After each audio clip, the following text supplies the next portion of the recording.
Macky Sall biñ koy fal dafa fekk Sénégal nekk ci environnement international bu metti ñu am problème ak Gambie Yaya Jammeh am problème ak Guinée-Bissau am problème ak Mauritanie maanaam réew mi daal nekk ci ay daanaka ci situation boo xam daal lu ne mënoon na fee xew Macky Sall bi mu agsee def ci politique étrangère liggéey bu mucc ayib vraiment li mu njëkk a tàmbalee mooy régler problème Yaya Jammeh parce que Yaya Jammeh ku ko gën a mën a tooñ amul Yaya Jammeh ku ko gën a mën a yàq amul lu tolloog ay fanweeri at ay way fippu nekk Casamance di yàq Yaya Jammeh di leen fat di leen jëndal ay ngànnaay ñuy trafiqué bois wu Casamance bi dénk yi di ko ko jox mu koy jaay at mu jot ONG yi wax ni dina ci am lu mat 7 millions de dollars boole koog ñàkki kersa ak réewande di jël télévision Gambie di yàq nguuru Sénégal lu mel ni xem yàlla def décembre 2016 élection am Barrow gagné Yaya Jammeh nangu ni Barrow moo gagné ba pare te li ñu xamul mooy maa ngi koy wax ci livre bi li tax Yaya Jammeh perte Macky Sall moo ko liggéey parce que Yaya Jammeh ni mu daan gagné mooy ay sénégalais la daan jël jox leen carte d'identité Gambie dugal leen ci ay cas ñu dem voté bi yoon Macky Sall moo fermé frontière bi ña waroon dem voté pour fraude yépp mu téye leen ñu voté Yaya Jammeh perte Yaya Jammeh perte nar a ñëwaat ci li mu waxoon Macky Sall taxawaay bu mucc ayib dem Nations Unies ñu defar ko résolution ni mu ko bëggee mu dem Union africaine ñu nangu résolution boobu mu ñëw CEDEAO ñu nangu ko contexte bu metti boo xam ne ni Alpha Condé bu Guinée mi ngi doon soutenir Yaya Jammeh Abdou Aziz bu Mauritanie mi ngi doon soutenir Yaya Jammeh même Alassane Ouattara di def double rôle parce que ñoom ñëpp bëgguñu woon Sénégal am jàmm mais Macky Sall réussir lu doy waar dem convaincre Buhari nga xam ni mooy jiite Nigéria ñu imposer par force yeneen réew yi intervention militaire maanaam ñëpp nangu par force ni Yaya Jammeh bu fa jógewul dañuy jël ngànnaay dal ci kawam pour mu jóge loolu victoire diplomatique bu rëy loolu c'est très important ni mu ko liggéey mais lim liggéey ci suuf moo gën a garaaw loolu parce que Macky Sall fexe na ba service secret sénégalais yi woo Yaya Jammeh wax ko fi mu nekk wax ko li mu sol wax ko li muy lekk wax ko fi mu nekk pour wan ko ni bis boo dof loo ba bañ a dem buñ la fa fekkee làmbaay ñaaw Mohamed Ould Aziz jaar fii Macky Sall na ko président mu ne ko waaw mu ne ko respect pour yow moo tax attaqué wuñu mais booy génn ci réew ma ñuy attaqué xam ne nag dafa dégg wolof bi mu demee li mu wax Gambie daf ni ko li mu wax Yaya Jammeh mooy su may génn ci réew mi waaj di la rey moo tax bàyyiwu fa Yaya Jammeh bi muy dem bi mu demee Macky Sall nga xam ni xel dëgg sax la def avant loolu parce que dafa fexe ba génne rocci d'abord Barrow ak famiyam parce que Buhari moo fa doon dem ak Ellen Johnson Sirleaf boobu kenn xalaatu sax ba xam guerre dina am mun leen fexe leen ba rocci Barrow ak famiyam indaale ko bu ngeen di ñëw non franchement xeerañteef gi Macky Sall liggéey ci dossier Gambie bi kenn mës koo gis da ngay xam ne vraiment kii ingénieur la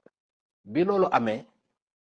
Macky Sall tiital Yaya Jammeh ba mu génn te xeexul ñu yóbbu Barrow installé ko mais yamul foofu mu jël pont tabax ko ci kaw dex gi mu jógee Farafeñe wadd biir Casamance loolu rek jaroon nañu fal Macky Sall pour 5 ans vraiment loo xam ni fanweeri at a ngi nii Casamance yi buñ jógee fii dañuy def ay jour ci frontière bi ñu leen di fontoo léegi boo jógee Sénégal di dem Casamance da ngay dugg biir Casamance te doo yëg ni jaar nga Gambie loolu c'est extraordinaire man je pense que ci bilan Macky Sall yi ci ëpp doole loolu ci la beneen affaire bi ci ëpp doole mooy li mu def fii défilé 4 avril 2019 li ëpp doole ci li Macky Sall def ci réñam ci la bokk maanaam woolu mat fukki chef d'état fii ci Sénégal défilé génn gànnaay yoo xam ni kenn mësu ko gis Afrique de l'Ouest kenn ci hélicoptère ci avion ci ci façon char bu ne ay ngànnaay yu bees tàq loolu mooy diplomatie xam nga dissuasion mooy diplomatie dissuasion maanaam boo bëggee doon réew mu ñu wekk ñi nga dendal faaw ñu am lu ñu la ragal gis nga défilé boobu mu def le 4 avril 2019 moo tax mu mën a régler problème Guinée-Bissau parce que ci même année bi ci la problème am Guinée-Bissau élection am Sissoko Embalo mi nga xam ne moom la faraloon xaw ma gañe na xaw ma gañewul mais Macky Sall imposé na ko par force parce que keneen kam doon tekkal nga xam ne base kookoo gën a garaaw Yaya Jammeh kookoo gën a soxor ci Sénégal que Yaya Jammeh mais affaire yi bi mu ne këtt ni jonn comme Macky Sall war na Côte d'Ivoire moom li mu yor ci ngànnaay wan na Guinée li mu yor ci ngànnaay wan na Mauritanie li mu yor ci ngànnaay wan na ko Niger wan ko réew yëpp bi affaire ne kët ni jonn sommet CEDEAO ci biir chef d'État yi xam na leen wax daf ni leen man kafuma réew ma li xew Guinée-Bissau dafa mel ni biir Sénégal la xew parce que problème bu amee Guinée-Bissau yéen du ngeen ko yëg man maa koy yëg donc kafuma réew ma képp ku dugg ci problème bii di nga am ak man problème li fi ne mooy Embalo moo gagné par force moom la ñuy tabb par force xam nga politique comme dit l'autre la guerre c'est le prolongement de la politique par d'autres formes xam nga Macky Sall nag bu bëggee defar mën naa defar de c'est extraordinaire non non il a une intelligence stratégique extraordinaire noonu la demee mu woo Embalo xëcc ko mu ñëw fii Sénégal mu recevoir ko tëggal ko junjum yi woo Mouhamadou Youssoufou Niger moom nga xam ne moo jiite woon CEDEAO na ko dama bëgg nga recevoir Embalo bu wàccee nga woo militaires yi ñu def aide d'honneur nga tëggal ko junjum yi parce que chef d'état la Youssoufou def li mu wax Embalo samp par force ba mu sampoo ba léegi est-ce que déggati nga problème Casamance loolu xanaa ay criminalité ordinaire amatul donc liggéey boobu c'est extraordinaire li mu def mais yamul foofu février 2021 Macky Sall réussir lu am solo dem nekk président en exercice u Union africaine lu tax mu am solo parce que moom at mi yëpp weesu moom mooy kanam gi nga xam ni mooy jëmmal mu taxaw nag ci turbine yu bari def discours yu am solo bi ci njëkk mooy guerre bi am entre Ukraine ak Russie problème céréales am mu dem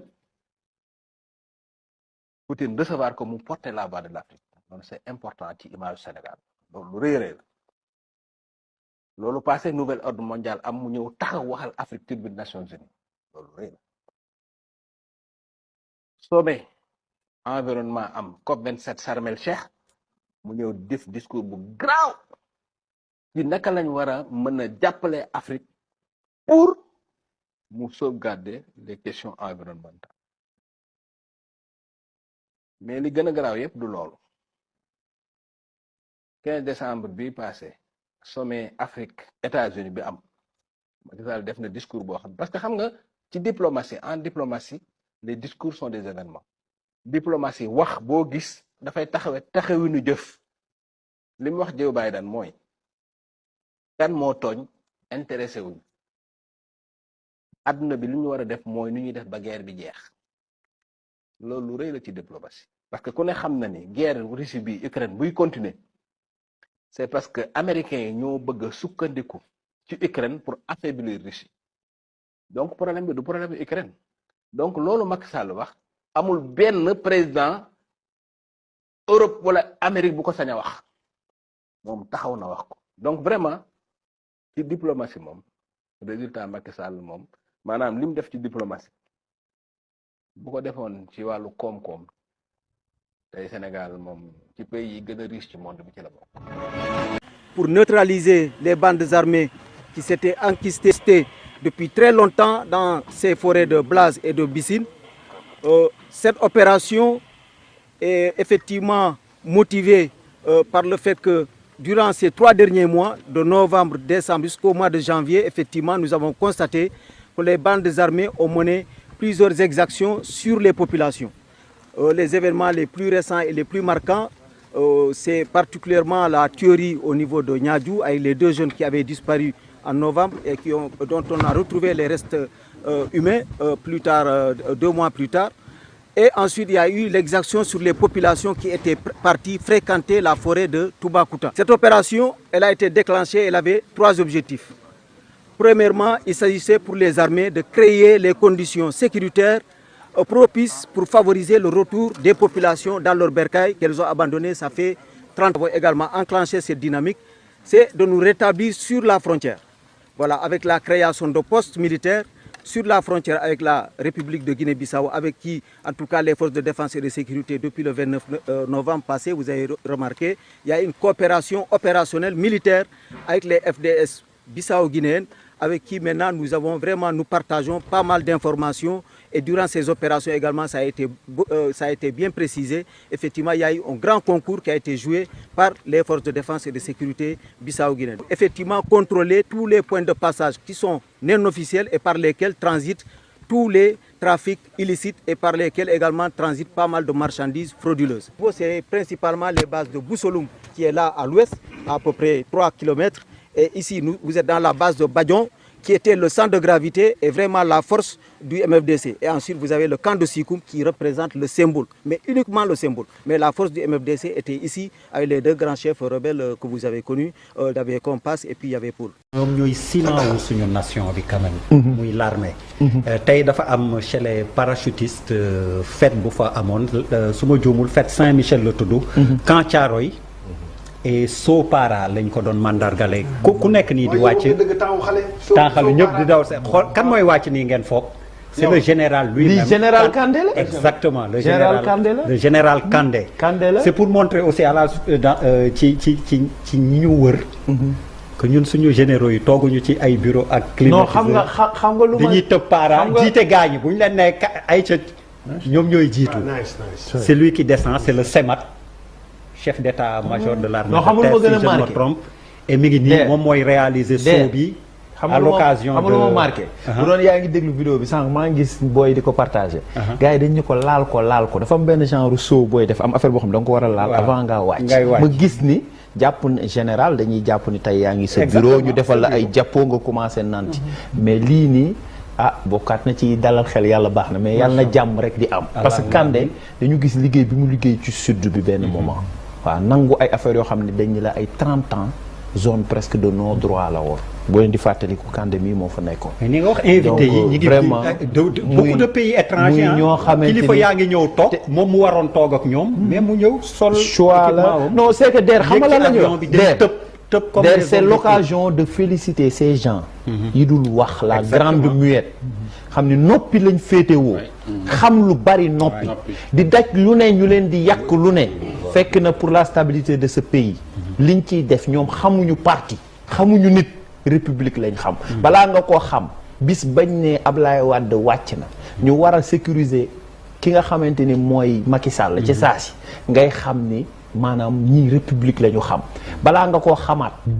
nit faluwaat. ñu war a dem sécuriser kooku. bu ko ku ko yàlla def maanaam ña la gën a jege sax bu ñu ñëw di ko sécuriser dañ la laan pousser. Assane Ba fekkee nga li muy wax nii en 2000 comment ça s'est passé au point E avec Maître Abdoulaye Wade. Oui, tout à fait ça m'a fait revenir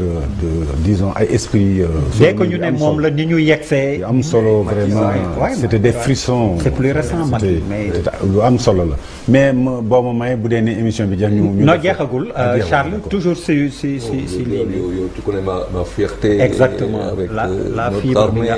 J'ai l'occasion de saluer mon oncle Lam, colonel Lam, son papa.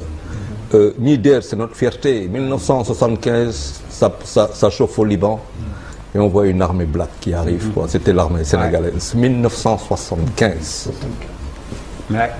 L'armée, quoi. L'armée, de casque bleu. Et l'histoire fait qu'ils ont animé partout en Afrique. xam nañ leen pour seen rigueur seen liggéey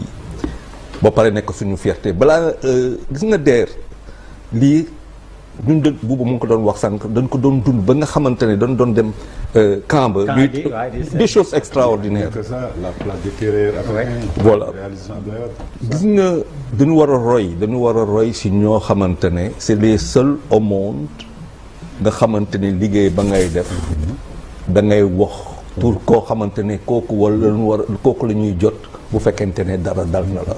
amul beneen liggéey au monde ba ngay def ñu laaj la qui doit-on t'appeler si quelque chose t'arrive et quelque chose de fatal. Donc ça veut dire que quand le militaire rentre, quand tu rentres dans ce métier-là, c'est un métier à risque tout tant que tu sers. Tu vois, donc ñun dañ leen amel lu bëri et c'est l'occasion peut-être quoi après dañuy jóg comme nous sommes des civils ñu jóg tàccu leen bu baax a baax a baax parce que defe naa amel nañ leen loolu. s'il vous plaît après ñu jóg ñu tàccu suñuy soldats yi. alors fii tamit pays de football la c'est pas par hasard ñun ñooy détenteur coupe. sëriñ bi Kandé Sénégal yëpp dañu ko war a delloo njukkal. lu tax téléphone bi Mansour le téléphone. maanaam Kandé mooy ki dàq révélé ñu génn ci seen base yi ñu nekkoon. xam nga y a eu une opération de démantèlement boo xamante ne bii bëggoon naa réalisateur bi génneel ma image yi ku ñuy wax Abdoulaye Sinkare bu RTS def ci reportage bu am solo tu sais y avait des zones yoo xamante ne en Casamance c'était déserté par les populations. Parce que y avait une présence effective des rebelles. Colonel Kandé xam nga moom en même temps moom moo jiite les forces spéciales. Même si y a certains puristes militaires qui pensent que ni mënta nekk SEMAT c'est-à-dire chef d'état-major de l'armée de terre ba pare di commander ay forces spéciales mais moom ak ay nitam ñoom ñoo def l'opération de nettoyage total de cette zone bi nga xamante ne bii c'était occupé par les rebelles te ñëpp xam nañ ni Salif Sadio moo leen jiite et d'ailleurs vraiment c'est quand même assez étrange parce que loolu mënoon naa ko jàppee comme benn genre chantage nguur gi bi mu ñëwee rek on a vu des personnes face caméra se réclamant appartenir au MFDC di am ay éléments de langage yu ñu doon wax c'est comme si dañ doon def benn genre chantage ci nouveau régime bi léegi yow aussi tamit c'est assez curieux ku mel noonu ak liggéey bi mu def xam nga moom c'est un commando su ma juumulee bat para wala c'est un commando parachutiste. C'est ça, para boo jëlee ku mel ni le général Biram Diop je pense c'est un aviateur boo jëlee ku le général Mbaye Cissé moom c'est un artilleur mooy ñi nga xamante ne ñoom ñoo amee les bombardements yaa ngi dégg léegi maa ngi la ko doon wax léegi c'est quelqu'un boo xamante ne bii il est en contact li tax ma rappeler ñaari généraux yooyu c'est parce que moom il est en contact comme on le dit dans le jargon militaire il est en contact permanent avec le feu c'est-à-dire xeexkat la quoi en fait mu am yu mu def yoo xamante ne mën nañ koo wax comme mënuñu koo wax pour le bonheur encore en fait du Sénégal muy commandé su ma juumalee 9000 hommes xam nga attaché militaire mës nañ ko nommé le colonel Abdou Aziz Ndaw ñaari yoon le colonel Abdou Aziz Ndaw nommé nañ ko attaché militaire en Guinée nommé woon nañ ko aussi tamit attaché militaire su ma juumulee à Rome neexu ko woon mais dafa dem le colonel est ancien aide de camp du président Wade le colonel Bara Sissoko moom je pense alaaji Bara lañ Bara mu alaaji Cheikh Mamadou Lamine Bara lañ ko tuddee bi Macky Sall ñëwee daf ko def attaché militaire à Washington. Ok. Alors que c'était le colonel Abdoul Aziz Kébé moom lañ nommé woon moom je pense au mois de novembre mais après Macky Sall pour des raisons yoo xamante ne mënu ma ko évoquer fii il est revenu sur sa décision. Est-ce que yaa ngi dégg baal ma parce que quand même ça peut faire jaser hein même si par exemple président de la République comme on le dit dans la Constitution il peut nommer n'importe qui au poste civil militaire et n'importe où. Ouais. Mais xam nga man pour man coow lu mel nii dafa teel trop ci régime bi quoi le fait que ñu ñëw nommer quelqu'un boo xamante ne comme ni ma la ko waxee avec ses hauts faits d'armes muy indi ay grincement ñu ne dina attaquer décision parce que j'ai vu un juriste boo xamante ne bi nee na il peut attaquer la décision même si encore pour le moment l'armée à travers la DIRPA n'a pas encore sorti un communiqué. Justement, la voie légale parce que l'armée c'est la grande muette ñoom benn canal de diffusion la ñu am yaa ngi dégg. c'est la Macky Sall defoon na ko wax naa la ko le colonel aide de camp du président Wade Bara Sissoko Cheikh Bara Sissoko mu dellu ci waat gannaaw te wàññeeku ko dara ba pare y a des sources qui me disent est-ce que le Sénégal loolu question la quoi c'est-à-dire est-ce que le Sénégal aussi a des accords militaires avec l'Inde question la est-ce que loolu est-ce que c'est pas parce qu'on n'a pas d'accord militaire avec un pays qu'on ne peut pas avoir là-bas un attaché militaire parce que tey boo nekkee attaché militaire ñaar tutelle ngay am d'abord affaires étrangères tutelle la ak ministère de la défense ñun amuñu défense forces armées lañu am parce que mission en fait yow da ngay bokk ci mission diplomatique entre autres un militaire qui fait une formation ressortissant du Sénégal ñëw foofu am na yoo xam ne yaa leen ciy jàppale entre autres quoi mais par rapport ak quelqu'un boo xamante ne bii qui commandait des forces spéciales 9000 hommes CEMAT chef d'état-major en fait de l'armée de terre mais y a pas proportion bokkul waaw mais dañu ne balaa ñuy ñëw ci Mamy dañu ne décret le témoin moo ci xëy tey bi nga xamante ne moom la président Macky signé woon dafa niroog bi nga xamante ne moom la Diomaye def daanaka mën nañu jàpp ne kii di le général Kandé le président Macky moo ko affecté waaw mais général Kandé moo ko Macky Sall moo ko affecté oui mais on a vu des nominations yoo xam ne avant que le président ne parte ça a été révélé au grand jour pourquoi celui-là n'a pas été révélé au grand jour question là aussi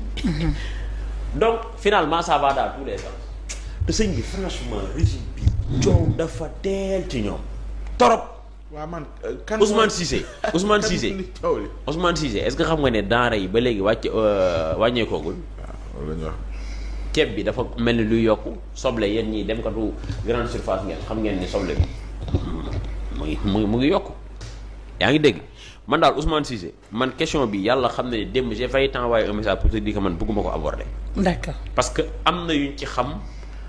mënuñu ko wax te régime bi franchement.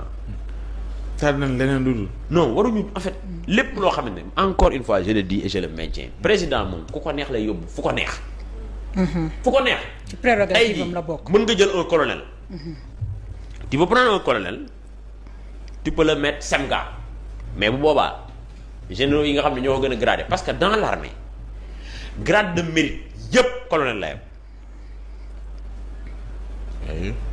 est-ce que yaa ngi dégg mais bu boobaa généraux yi da ngay xool foo leen di dugal soit dans les missions diplomatiques moo xam yaa xam foo leen di dugal parce que bu boobaa moom mënu leen commander est-ce que yaa ngi dégg encore une fois moi je pense que ni cette affaire là man li may ñaan mooy autorités yi nga xamante ne c'est des autorités civiles bu leen neexee coow li dakk bu leen neexee coow li mën na dakk ba pare le général je l'ai dit tout à l'heure il part à la retraite en 2031 il est né en 71 ouais. donc il est relativement jeune très jeune d'ailleurs est-ce que parcours am amul ñu mu jalouser je ne sais pas parce que général à 53 ans bien avant 53 ans yor corps diriger corps d'élite dans une zone boo xamante ne bi c'est à haut risque que la Casamance Ziguinchor moi je pense que ni am na ñoo xamante ni peut-être parcours am je le dis comme ça hein, ça peut prendre comme ça peut ne pas prendre am na ñoo xamante te loolu c'est tout à fait naturel neexee coow li dakk bu leen neexee coow li mën na dakk ba pare le général je l'ai dit tout à l'heure il part à la retraite en 2031 il est né en 71 ouais. donc il est relativement jeune très jeune d'ailleurs est-ce que parcours am amul ñu mu jalouser je ne sais pas parce que général à 53 ans bien avant 53 ans yor corps diriger corps d'élite dans une zone boo xamante ne bi c'est à haut risque que la Casamance Ziguinchor moi je pense que ni am na ñoo xamante ni peut-être parcours am je le dis comme ça hein, ça peut prendre comme ça peut ne pas prendre am na ñoo xamante te loolu c'est tout à fait naturel chez l'être humain am na ñoo xamante ne ça peut les jalouser et cetera mais daal de toute façon moi je pense que ni coow lu ñu waroon gàttandu la parce que la question militaire elle est parce que quand on dit saper le moral mais saper le moral mooy koo xamante ne bii ni ñu koy waxatee sax saper le moral comme on le dit yaa ngi dégg te am na question yoo xamante ne bii parce que tey man su ma amee fu ma waxee dina am ñoo xamante ne bi dinaa leen yóbbaale parce que opinion kese la keneen aussi tamit bu waxee feneen fii dina am ñoo xamante ne naturellement il va les influencer te l'armée n'a pas besoin de ça il faut le dire waaye mais est-ce que tamit militaire war na di dem bay yegg ci ay décret bu fekkee ni ñoom liñ leen xamee moo ñu jox leen ndigal. ñu daal di koy jëfe ndax war nañoo toll fu ñu leen di yóbbee fenn ci prérogative bu président de la république nga xam ne mën na la jële ci bërëb yóbbu la ci bërëb. ndax loolu moomeelu boppam la ndax ñoom it war nañoo yëngatu ba muy fës ci place publique bi parce que li ñuy wax rek y a jamais fumée sans feu. effectivement war nañu yëngatu. waruñoo yëngatu parce que tey ñi nga xamante ne bii vraiment c'est des soldats. ils pensent que ni c'était la DIRPA qui devait réagir par un communiqué moom aussi ñàkkul bien sûr on n'est pas général comme ça. lire na. xam na am na expérience. jàpp na ni ñu yóbbu ko à New Delhi. comme attaché militaire moom peut-être jàpp na ni c'est dégradant. vu ce qu'il a eu à faire avec des risques il a perdu je pense même son fils à Ziguinchor mais loolu ça n'a rien à voir avec l'armée quoi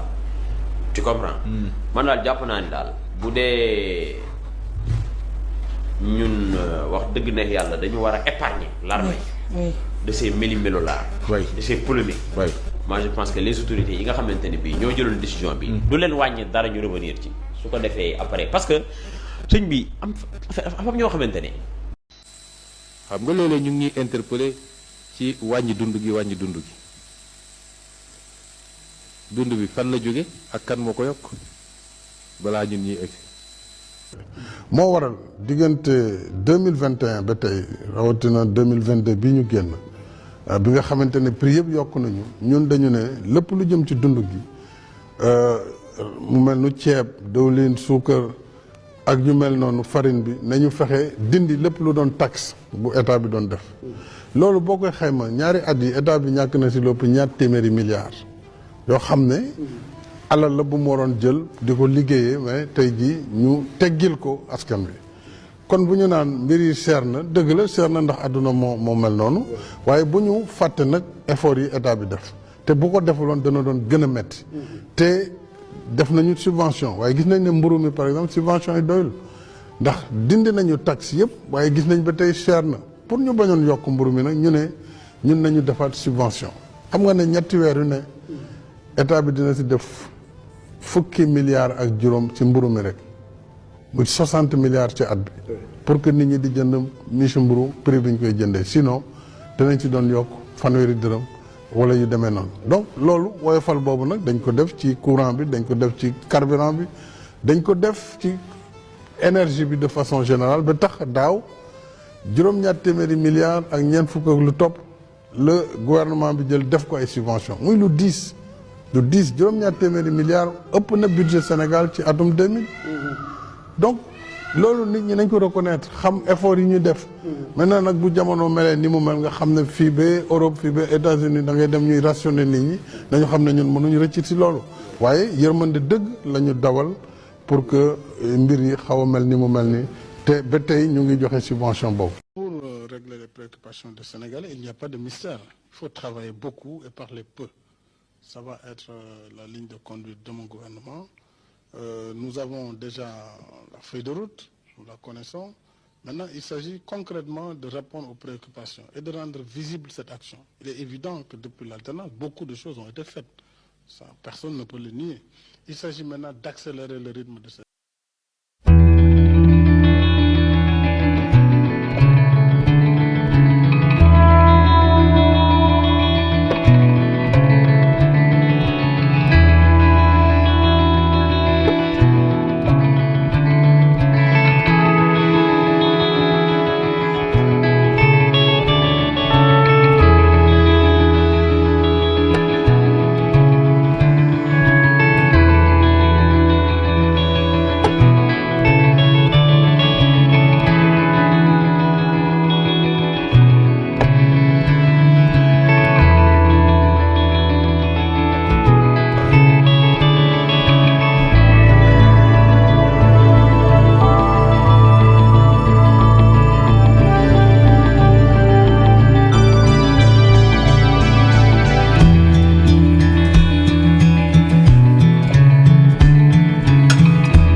comprendre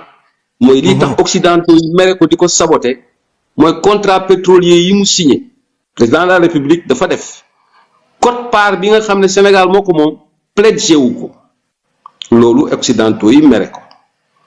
moo tax coow lu bëri am pledgé mooy sa wàll bi nga moom ci wàllu production maanaam tayle woo ko président da koo tere ñu dem ba assemblée ñu signé ko mu ne ça c'est pour les générations futures xam nga yow ci production bi li nga xam ne ki nga ko séqal walla mën na ko jël jaay ko sa wàll bu la neexee tamit nga ne ko jaayal ma moom mu ne la jaayal waaye sama wàll bi nga xam ne mu ngi ñëw maa ngi koy séntu duma dem di ko jox garantie benn banque pour financer Sénégal président de la République def na ko est-ce que yéen xam ngeen ko xamu leen ko de déedéet loolu occidentaux yi dañ ko ci mere lool américains yi mere ko ci français yi mere ba nga xam ne ba muy dem Russie di rencontrer Poutine ma ne trajectoire bi nga xam ne français yi seen espace aérien Union européenne bi ñu ko war a protéger dañ ko alerter ne ko ñun duñ la surveiller duñu garantir sa sécurité booy dem Russie président dem na ragalul tiitul loolu yépp ca la bokkoon waaye nag on lui a causé beaucoup de tort mais c'est un homme très intelligent qui a eu à réfléchir énormément sur ce qu'il faisait et il l'avait compris pour le développement et l'émergence du Sénégal ñu waruñu xaar ay recettes fiscales rek pour développer suñu réew dañoo am ay ressources naturelles yoo xam ne buñ ko exploiter transformer ko suñu réew danañ ko mën a développer loolu neexul woon tubaab yi parce que dañ ci bëggoon teg seen loxo te dinañ jaar façon bu ne financer ku ne pour fagaagal ko faxasal ko ñoom ñëpp def nañ ko da ngay lire contrat yi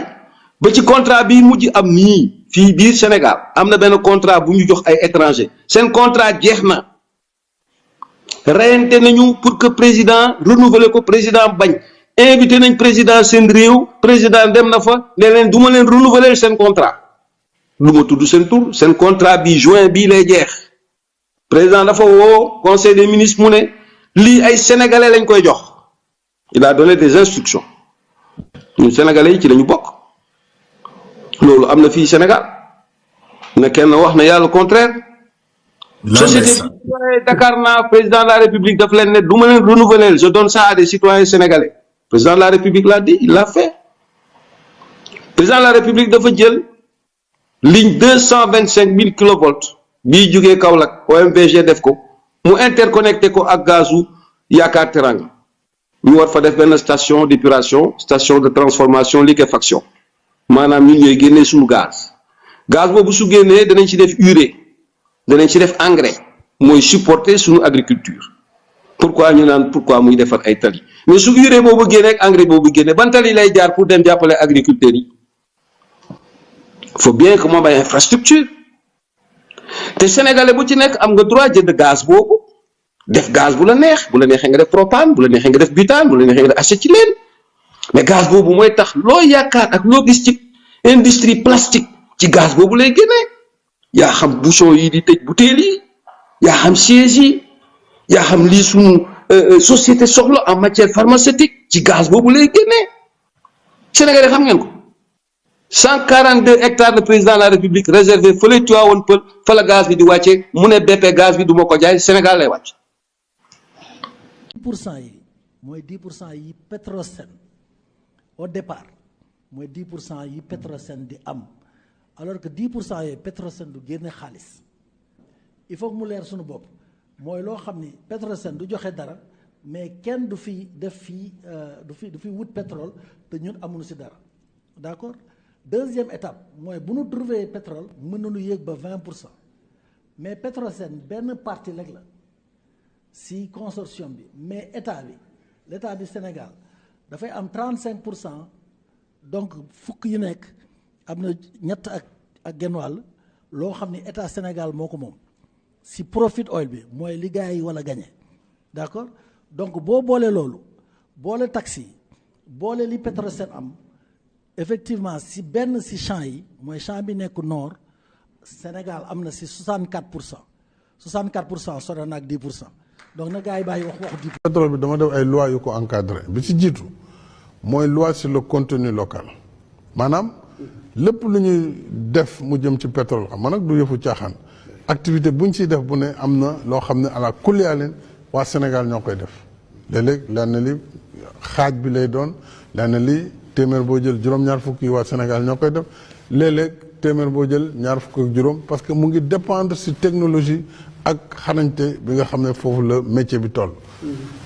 leneen li pétrole bi di indi mooy dootuñu jéggaani pétrole ci bitim réew déjà suñu facture pétrolière mu ngi toll tey presque si boo koy xool ëpp na 600 milliards at bu ne. kon loolu bu fekkee génnee toogu dafay changer sa économie réew. voilà sa carte d'identité réew day daal di dem feneen même boo bëggee dem lebi la nga doon fay dootoo ko fay ndax xam nañ ne yow réew mu am ginnaaw nga am nga ay ressources biir suuf si économie bi gën a jëm kanam donc loolu yëpp day indi retombée waaye pétrole bi dañ koy def aussi ci budget bi totalement pour mu am traçabilité. loolu mooy loi beneen loi bi ma jëloon muy loi bi nga xam ne mooy saytu. nan la ñuy gérer koom bi génne ci pétrole bi ak gaz bi nga xam ne lépp dañ koy dugal ci budget bi d'abord ba mu leer après ñu dindi pàcc téeméer bu nekk fukk yi pour génération yi war a ñëw ëllëg ci benn fonds boo xam ne fonds boobu tam dañ koy gérer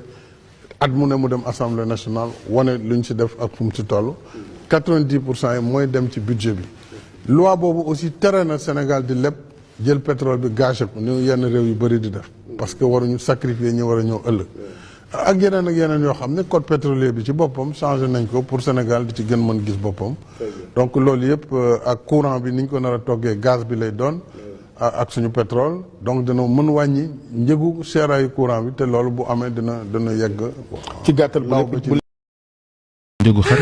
pétrole bi génn bërki démb waaye 2016 Ousmane Sonko ne woon na ñoom Macky Sall branché nañ ay tuyau di waaj a yóbbu pétrole bi. tey jii kenn lañu toog tabax nañu seeni pipeline fële ci géej ga ba def pipeline bi duyal bateau yi war a yóbbu ñoom bitim réew. commencé nañoo yóbbu. defar nañu pipeline yi ba pare exploité buñ. dama ne la tabax nañu pipeline yi ba pare ba li war a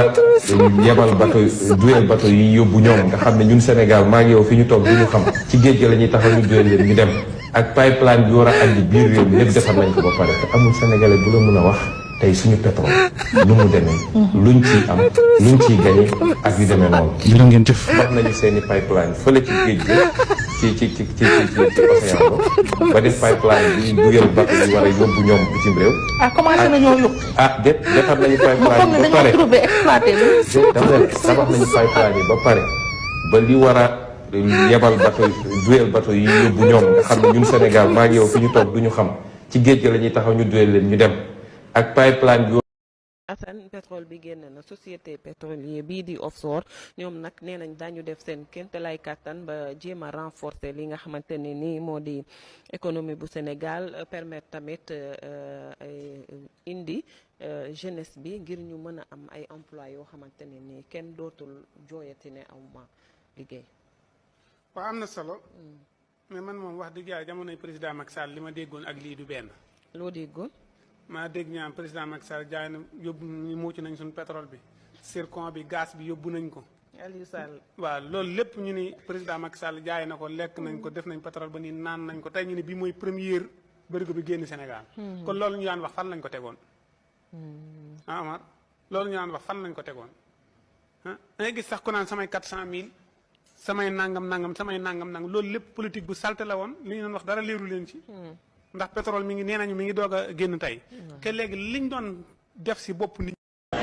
xëy dem jël ay affaire bind naan dañoo dàq général sangam Sonko ko dàq dafa doon xeex rebelle yi moo tax ay waxu ñàkk fu la ñu woo ne la fan nga jëlee sa preuve nga naan benn site internet bu nekk Delaware xaw ma fan. loolu jeex na ci réew mi. su Sonko sàccee posé benn dossier nee na diffamation may wax fii ñëpp dégg ko diffamation amul ndax dama lire benn document boo xam ne rapport IGE bu nekk ci internet la rapport bi ne épinglé nañ ko moom Mame Mbaye Niang ci ay tooxi doone yi mu def moom ci Prodac. mais man dama jàpp ni kilifa gu ni toll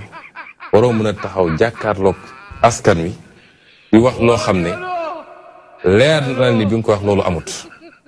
loolu Afrique rek lañ ko ñeme boo ko defoon Europe wala nga def ko feneen doo fanaan en tant que premier ministre. parce que homme d'état dafa am lu ñu xaare ci yow askan wi dafa soxla dëgg dafa soxla xam lu xew xam lan mooy dox ci réew mi. dafay yàgg ñun ñoo bëggoon lu tax nit ñi gën a bañ Macky Sall ñu jébuli si leen waaw politique ko 2019 xam nga man mi daan naa wax si campagne bii ni ko wate bulletin Macky Sall wate nga bulletin ngóor jigéen xam nga yooyu yëpp def nañu campagne la woon voilà diabolisation la woon beneen bi mooy gis nga affaire rapport Covid bii nga xamante ñi ngi wax 1000 milliards du dëgg dafay yàgg ñun ñoo bëggoon lu tax nit ñi gën a bañ Macky Sall bilaay Sénégal gii lii lañ koy bàyyi ñuy duul ci kaw nit ñi taxale lekk ñu bàyyi leen yaay jullit du fen billaahi jullit du fen yonent bi toog nañu koy laaj moo ndax jullit dina jël lu mu moomul mu ni léeg-léeg moo ndax jullit dina faat waxtu mu ni léeg-léeg moo ndax jullit dina fen rek mu jóg wallahi jullit du fen jullit du fen jullit du fen Babacar nii day wax ba mu yàgg ñu di ko téye defee ni dina daanu ci suñu kaw mu naan jullit du fen jullit du fen Babacar nii ñu dem ba naan yaa lay tawoo sakata ak a neexoon mu noppi mu naan jullit du fen ba yàgg mu ñàkk tooy xat ida jaaka almunafiqun qaalu nashhadu innaka la rasulullah wallahu ya'lamu innaka la rasuluh wallahu yashhadu inna almunafiqina lakazibun اتخذوا أيمانهم جنة فصدوا عن سبيل الله إنهم ساء ما كانوا يعملون ذلك بأنهم آمنوا ثم كفروا فطبع على قلوبهم فهم لا يفقهون صدق الله العظيم.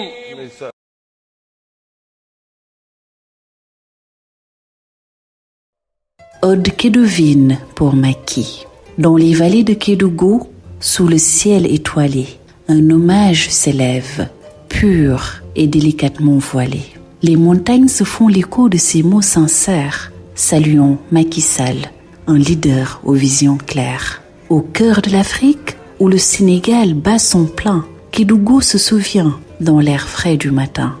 Des pas de progrès gravés dans la terre nourricière en l'honneur de Macky, fils de cette terre fière. Les rivières chantent des mélodies d'unité, des chansons de paix, de prospérité, de dignité. Macky, artisan d'un avenir plus radieux, ta vision pour notre terre, un rêve précieux. Les enfants de Kédougou, yeux brillants d'espoir, raconteront l'histoire d'un Sénégal, devoir de mémoire. Dans chaque grain de sable, dans chaque souffle de vent, résonne ta détermination, ton engagement. Ô Macky Sall, à toi notre respectueux salut, pour ta sagesse, ton courage jamais révolu. Kédougou se lève, rend hommage à ton nom,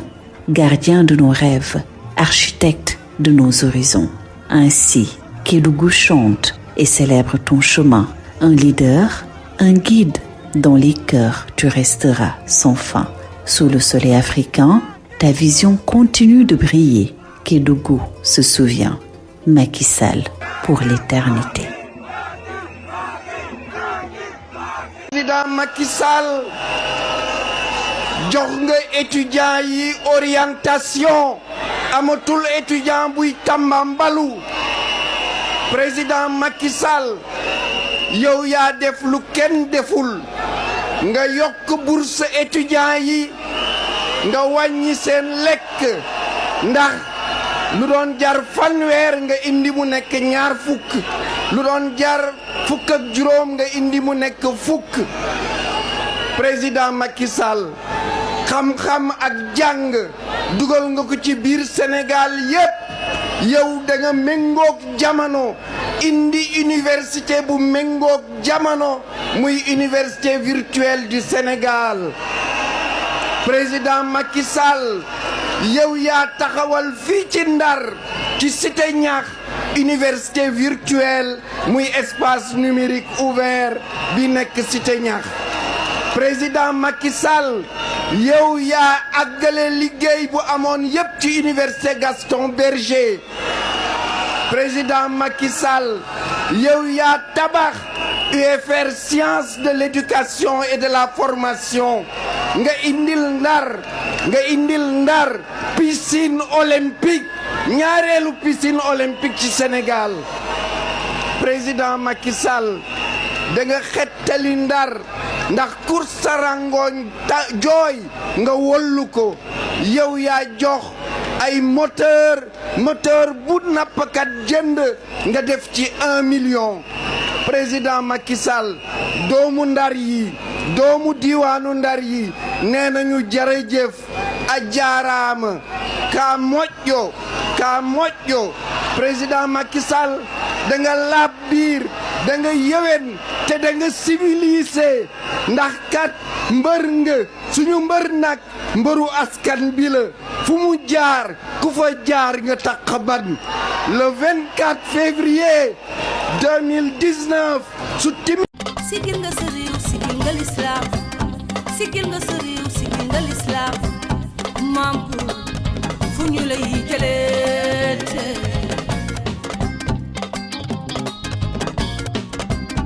sigil nga lislaam sigil nga sa réew sigil nga lislaam sigil nga sa réew